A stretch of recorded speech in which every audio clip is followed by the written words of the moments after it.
Welcome to Mishna study Masechet Maaser Sheni Perek Aleph Mishnah Bet.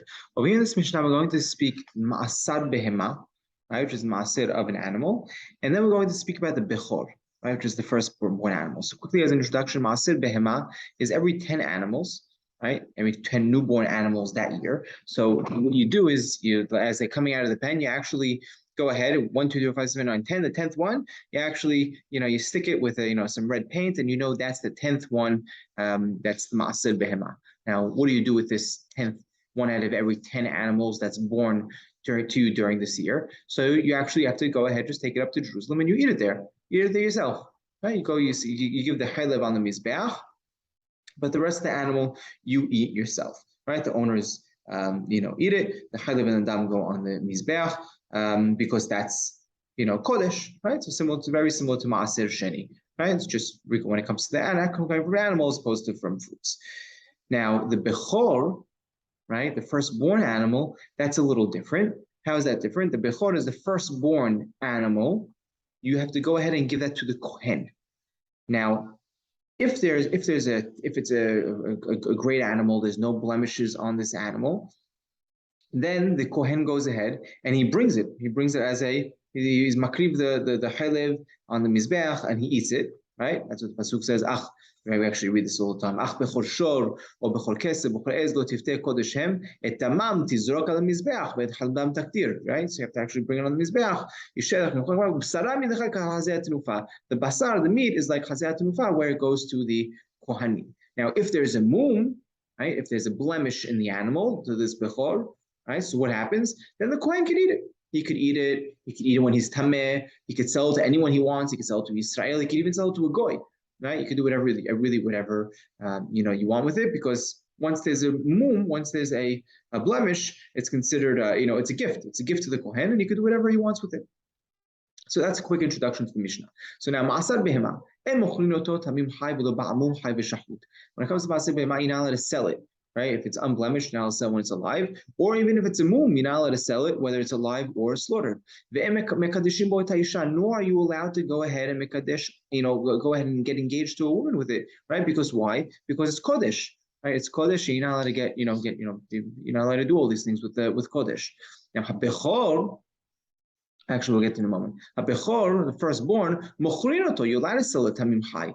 Right? Even if it has a blemish, you're allowed to go ahead and sell it. Whether tamim high, you're always allowed to. And you're allowed to go ahead and sanctify, get engaged to a girl, to a woman with it.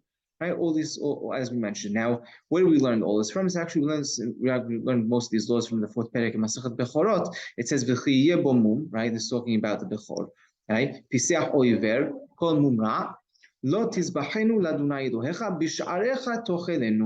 it has a mum, then you have to eat it within your midst. Right? When it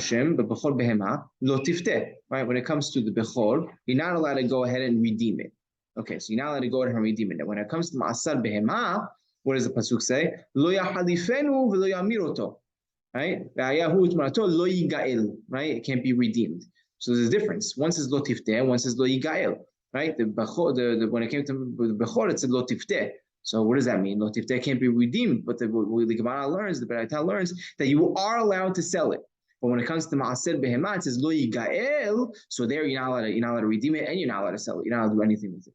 Right, so we learn from here, Maaser Behema, you're not allowed to transact with it at all. But when it comes to the Bechor, you're not allowed to redeem, but you are allowed to sell, right? And therefore, you're allowed to mekadesh a woman with it. Why are you allowed to mekadesh a woman with it? Because you're allowed to transact with it. You're allowed to sell. So also, you're allowed to go ahead and go ahead to a girl, instead of saying Harayat mekudeshet li, with bekaspa hadin or betaba'at zo, you can say Harayat mekudeshet li, with this Bechor, and mekadesh a woman with this newborn animal. Right? That would be allowed. That would count. If we did that with Maaser Behema, the 10th animal that came out, the 10th newborn animal, you want to be a Kaddish with it, that wouldn't count, right? The Keddushim don't even catch, and that would mean nothing.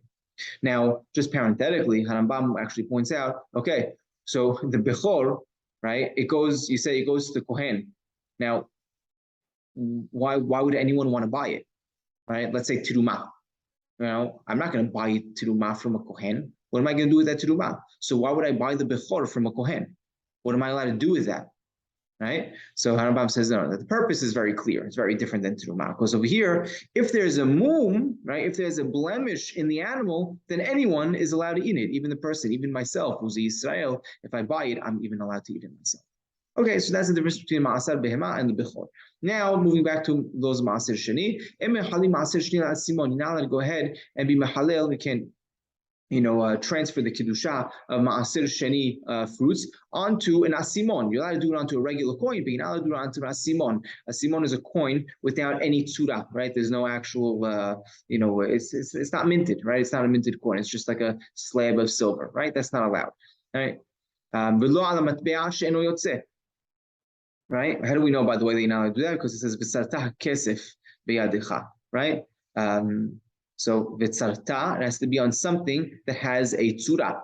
V'tzarta has to be v'tzarta kesef on kesef that has a tzura, right? And then the rest of the pasuk is beyadecha, right? So how do we know what does bi'adecha come to teach us? That's the second half of the Mishnah, where it says lo ala matbea she'en yotzeh. First of all, you're not allowed to do it on a coin that's not in currency, right? So you can't go ahead and go ahead and say, oh, I want to go ahead and transfer my Maaser Sheni fruits onto the old shekel, right? It's useless, and it's not a valid currency today, right? You need to on the shekel hadash.